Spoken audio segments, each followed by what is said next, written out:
Welcome to the Building Science Podcast. Welcome to the Building Science Podcast. Bringing the human factor to construction, design, and architecture.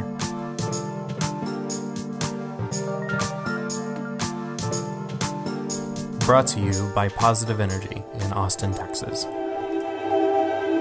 Greetings and welcome to the Building Science Podcast. Hello, I'm Christoph Irwin. And I'm Michael Walker. And this is the podcast that explores the science involved with architecture, construction, and design. And we're all about framing the conversation around you, the occupant, because you are the person who will be inside the space.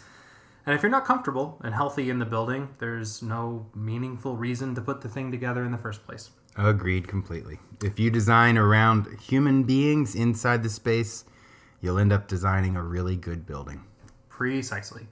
So Christoph and I were thinking about how much there is to say about building science and just what does human factor design mean and what our next show should explore. And we realized that most people who live in buildings probably don't have much context for what building science is. And that's not because the information isn't available or people aren't smart, but it really is tough to put together all of that information, to synthesize it in a way that makes sense. And most of us just think, I want our contractor to do it. I want my architect to handle it. But even then, for those particular people to know the history behind the vast array of building practices across the world, it's a really tall order and a tough task. So we wanted to take some time today and explore one of the most taken for granted pieces of the home that also accounts for a pretty huge global energy use, and that is the air conditioner. Bum, bum, bum. It's got a pretty weird history, and some of the pieces will likely surprise you. Before we dig in, though, I want to clarify what exactly air conditioning is. So, what air conditioning does is it conditions the air in a house. There you go. Simple answer. Done. Good. Glad you guys are here. So conditioning is not the same as cooling. That's an important distinction. It is responsible for cooling and drying or dehumidifying the air in a house. So besides cooling and drying, more generally, air conditioning could be thought of as conditioning the air to meet human factors. And this is going to include removing unhealthy particulates, which FYI, today they're coming mostly from cooking. There's some research on that from Lawrence Berkeley. An air conditioning system will also condition the air for humans by adding fresh air for ventilation. It'll deodorize it, and it'll distribute, mix, and help convective cooling. So cooling, drying, filtering, deodorizing, ventilating, and distributing. That's what an air conditioning system is. And most of the country right now is happy with the strategy of random side effect drying. And that's something that if you're into human factor design, you will quickly decide is not a good strategy. I mean, it can work in some circumstances, but most of the time it's a good strategy to have something that's dedicated to drying. But back to what an air conditioning system does is it cools and dries the air in the house by creating a cold surface, moving the air across it, and in so doing, absorbing that heat into the cold surface. That heat gets pumped outside. So there's an inside piece and an outside piece on all air conditioning units. Even if you have a window unit, there's a barrier in there. Part of it is exposed to the outdoor ambient condition. Part of it is exposed to your indoor space. So if you go stand by the outdoor unit and put your hand over it, you'll feel hot air. You'll feel extra hot air. Even obviously if it's on, it's already hot outside. What's happening is the heat that is collected from inside the house is getting put into the refrigerant, and the temperature is getting raised to something like 40 degrees above ambient conditions, so into the mid-100s, and then it radiates that heat into the outdoor condition. So it's pretty simple. It hasn't changed very much in about 50 years when it was first in homes. It's poised for a lot of change. And back to one more little point about what an air conditioning system is that I think we really need to keep in mind, and that is that an air conditioning system is a product that is being sold to a consumer base, and that is us. So in that sense, there's a profit motive and a manufacturing base that is really oriented around selling us what they're ready to sell us when they're ready to sell it. And I don't mean to sound like a conspiracy theorist, but that's the way it is in consumer society. That's a really good perspective, and one that we'll definitely be diving into a little later on in the podcast. But to take it back to square one, where does this all begin? Why do we even use air conditioning? For those of us who live in the hot, humid South, it seems kind of obvious. You want to stay a little bit cooler during the summer months. People are creative and curious. It seems like the perfect climate for innovation, right? I'm hot, I'm uncomfortable, I'm smart, I'm curious. Let's figure out how to solve this problem. Mm-hmm. The pharaohs, and I wasn't around then, but I've been told, and I've read in some history books, that the pharaohs in Egypt would have their minions carry big earthen clay vessels full of water up onto the roof at night, where they would be exposed to the night sky, which is very cold, and night sky cooling would occur, and that would cool the water. And then in the day, they would carry those earthen vessels down into these mass wall assemblies, these big, thick stone wall buildings, and kaboom, you've got cold water, cold mass absorbing all the heat in the space. And so that was something like an early air conditioning system. Actually, it didn't do anything with controlling humidity, but in Egypt, it probably didn't matter. And so as we trace back through the history of people who have been thinking about this problem and trying to solve it, one of the earliest developments in conditioning air was simply the discovery of all-liquid evaporative cooling. And Benjamin I Invented Everything Franklin and this Cambridge University professor, John Hadley, discovered that evaporation of alcohol and other volatile liquids, which evaporate a lot faster than water, can cool an object down enough to freeze water. And they figured this out in 1758, so it was well before we have modern technology as we think of it today to help along those experiments. So after Franklin and his buddy discover this really interesting evaporative cooling process, not much of note happens until the 1800s. And in 1830, a guy named Dr. John Gorey built this ice-making machine that used compression to make buckets of ice.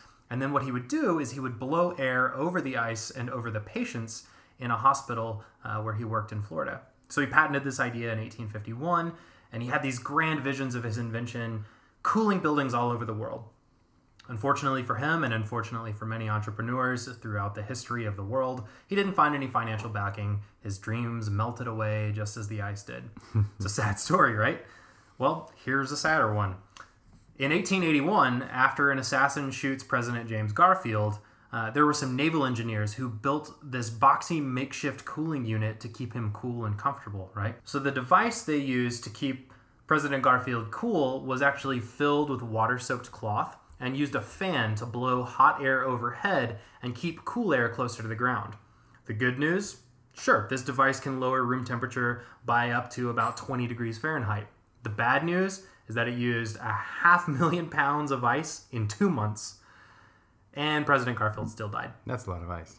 And a lot of death. Mm-hmm. So all the while this was going on, there was this scientist named Alfred Wolfe, who was an engineer in New York. And he was our predecessor, Michael. And he was, because he was thinking a lot about human design factors, he was thinking about human comfort. And he was, as far as I know, one of the earliest people to identify a few key pieces of information that would be looking at making humans comfortable and the various dimensions of that, right? So these were temperature, humidity, contaminants in the air, and air distribution, moving the air for convection and getting the air where it needed to be. He also identified a system to do it, and it was a real game changer, and it really helps shape the industry that we are benefiting from today and how to achieve its goals. His biggest achievement was his work on the Cornell Medical College in New York, and he developed an amazing way to cool air using steam-powered ammonia absorption chillers to cool the supply air. By the way, we are still using ammonia-based absorption chillers. Go to a hockey rink. You'll see them. Could you explain what that actually is? I probably can. So it's an absorption-based chiller. It's actually using heat to drive an ammonia-based refrigeration cycle. So basically it has two fluids. It has a refrigerant and an absorbent. And through the process, what happens is you get the low-pressure liquid boiling at a temperature that is lower than the temperature you want to condition the air to, and therefore it can absorb heat from the air. It's a very robust, reliable process that has a pretty cool feature at its heart, and that is that it relies on collecting heat to drive a process that makes something cold. So there's a lot of promise for this in the future. We could collect heat off of our patio or the roof of our building and use it to drive absorptive chillers. Absorptive chillers are definitely still used today. They're mainly big commercial systems that I know of. There aren't any that are certainly manufactured and sold widely that are used for residential applications. But this technology existed pretty early on in the game in trying to figure out how to use refrigeration, right? Mm-hmm. Oh, yeah. So it was the basis of actually early refrigerators, and for marketing forces that we'll talk about later, it didn't end up being the winner. So then in 1902, there was this guy named Willis Carrier, and he invented this thing he called the Apparatus for treating air. It's a very proper name. And he invented it for this lithographing and publishing company in Brooklyn, New York. And the whole idea was to condition the space so that the ink would lay on the page right. And it was really fascinating. Mm-hmm. Right, exactly. So the machine he invented would actually blow air over these cold coils, and that was what controlled the room temperature and humidity. And it's not dissimilar from the process that we all experience on a day-to-day basis in our own house. Mm-hmm. But finding that other factories want to get in on the cooling action, Carrier establishes this Carrier Air Conditioning Company of America. And to this very day, he is considered one of the most founding fathers of air conditioning, and his company name even lives on with a lot of air conditioning products. Mm-hmm. Carrier is definitely an important guy, and one of his lasting and enduring contributions, besides his name on his company, was that he really perfected or developed a way to look at the air humidity and temperature conditions, and we call this psychrometrics. And you can look that up, but it's spelled P-S-Y-C-H-R-O, and then metric, psychrometric. And the psychrometric chart is the basis of all air conditioning calculations today. It has to do with comfort conditions. It's correlated with comfort conditions. It's correlated with mixed air conditions. But I think what's really important in what Michael just said was he originally named his apparatus an apparatus for treating air.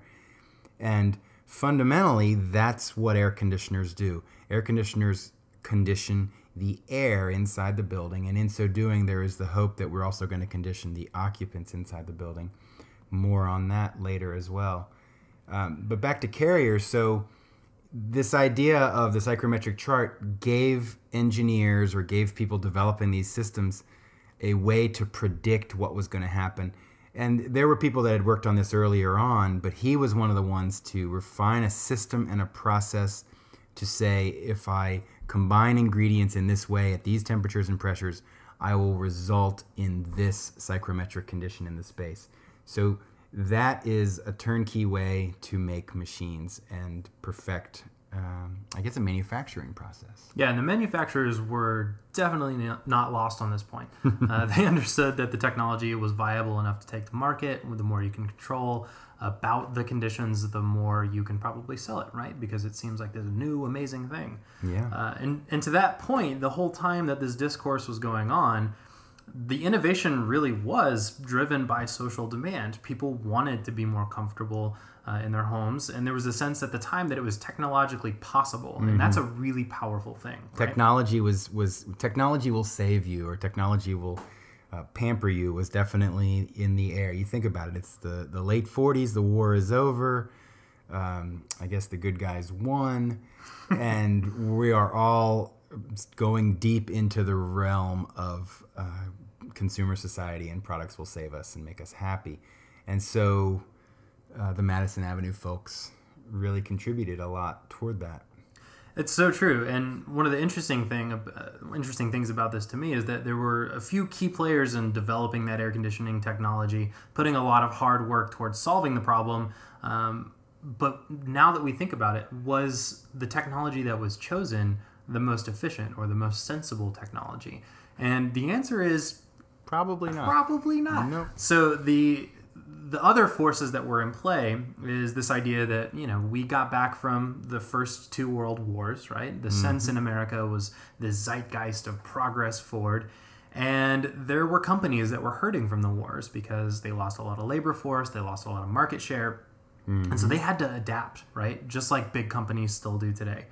And one of the biggest contributors to this was General Electric, right? They were a huge agent in pushing forward the compressor-based refrigerants because at the time they were particularly more abundant and they were easier to take to market. They were already making machines of that sort for the war, the motor. Exactly. They were making compressor-based machines for the war, and even though the absorbent technology existed, when a big company like GE says, hey, let's go ahead and take this to market, they have some clout, right? They've got the capital to put into the research and the marketing, and before you know it, here we sit. And there was the huge energy crisis in the 70s, and all of a sudden we had to say to ourselves, what the hell are we doing? Why are we doing this? Yeah. Okay, so jumping back to Carrier, briefly, I just want to make sure everyone's very clear on this point that when Carrier was having his success developing and selling his units, these units were not human factor devices. They were not making people comfortable, except as a side effect, for the people who are working in industrial applications, from textiles to cotton to tobacco. That's where his machines were selling. There was a lot of industry buying a lot of his machines. And it actually took a few decades before human comfort became the big selling point for air conditioning equipment. And this started reasonably enough in the South and with affluent areas in the South. And it actually started first in movie theaters. Air-conditioned movie theaters became a really big deal. Then it went into department stores. Notice the trend. We're selling you something. We're luring you in. We're going to make you comfortable. And then it started to spread.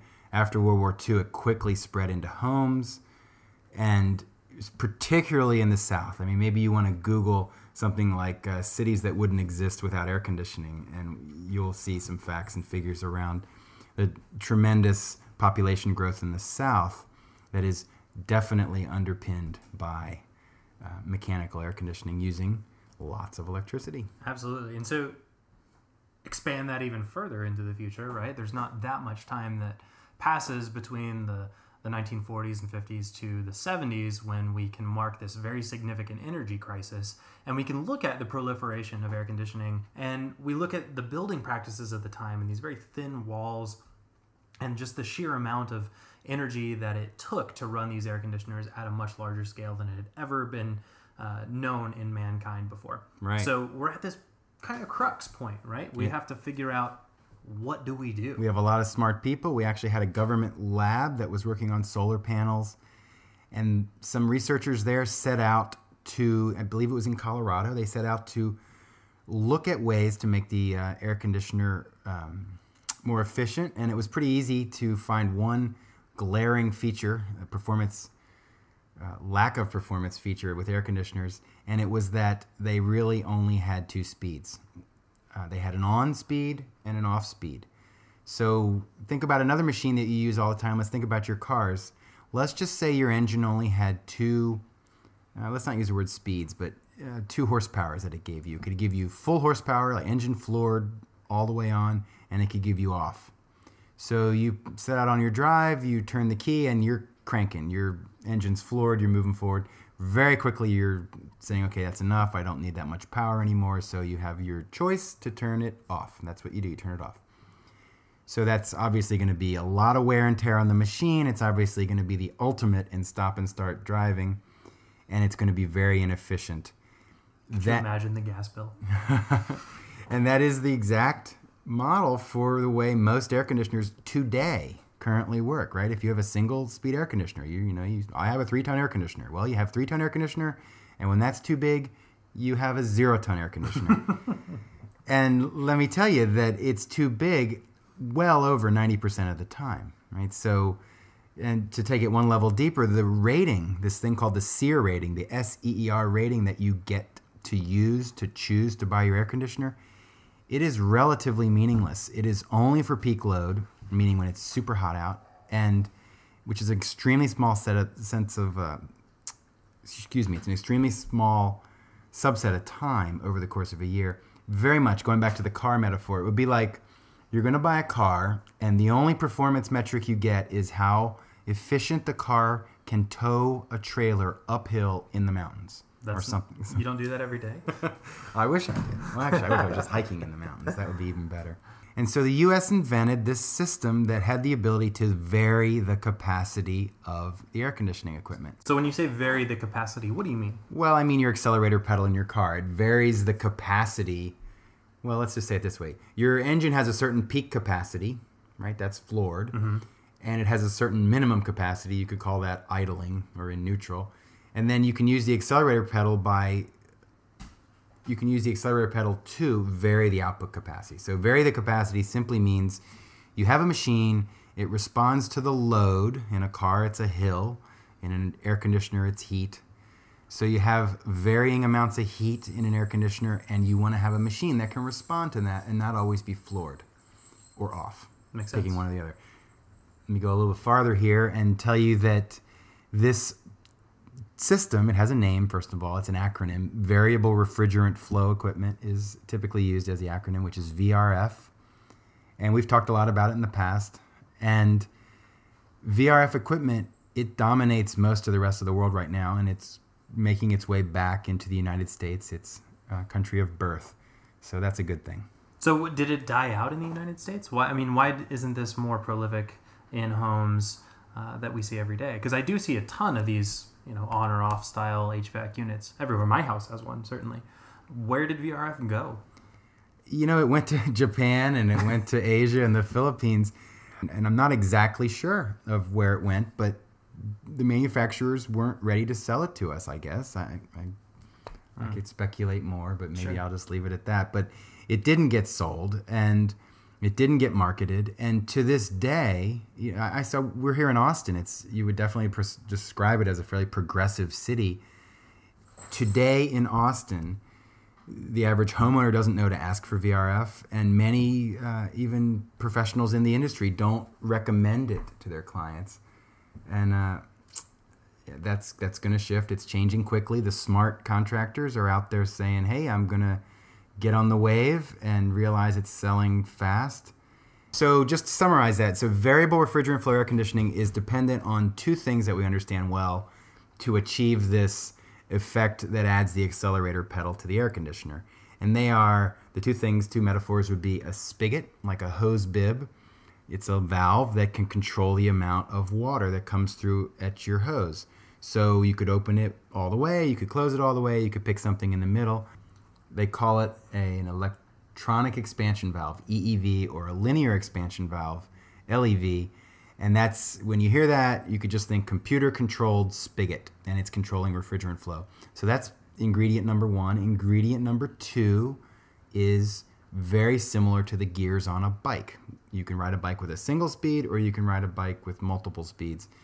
Let's say you're riding a bike with multiple speeds, you're pedaling along at a steady cadence, you can go up and down hill, absorb those loads, but you, the motor, are experiencing the ability to operate in your sweet spot at a steady cadence. So the gears on a bike, the spigot on a hose, those two ingredients give you variable capacity. So a traditional HVAC is more like a fixed gear bicycle. It's like a fixed gear bicycle, and when you go up a hill, you grunt and groan, and your air conditioner does too when it gets hot. Yep. If only a traditional HVAC system could give your house better calves. So thinking back through the history of air conditioning, from Benjamin Franklin's experiment with evaporative cooling all the way to what we just discussed, which is VRF, and it is a tangible, efficient air conditioning technology, we have arrived at this interesting point, in my opinion, because we're forced to ask ourselves if air is really the most efficient way to heat and cool a space. Mm-hmm. As we know now, we are conditioning air to condition a space, mm-hmm. right?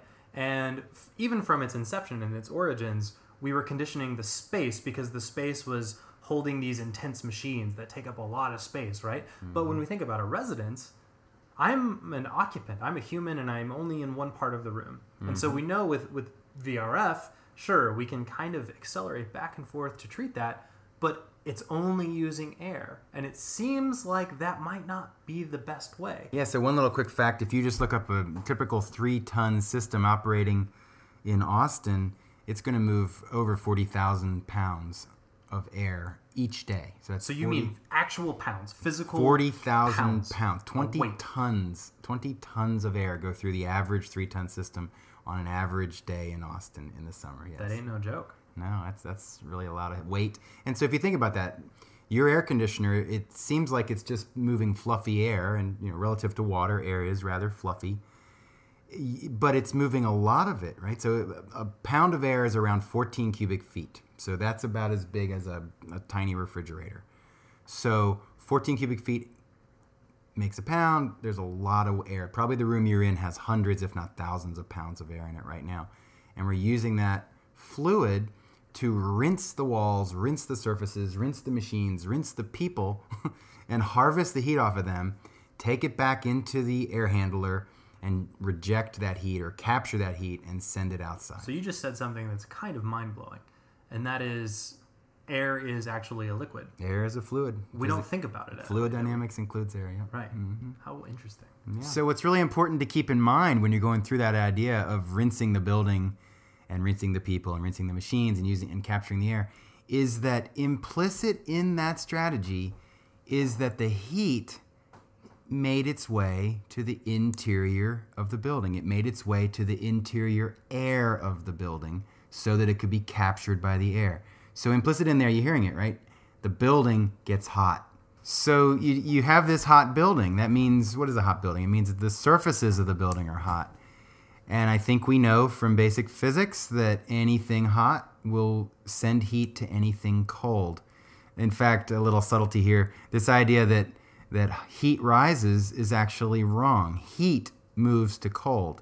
Heat, when it's in the air, hot air floats, because it's less dense, hot air floats on cold air. So the term heat rises is not right. If you hear someone saying that, just go ahead and tease them a little.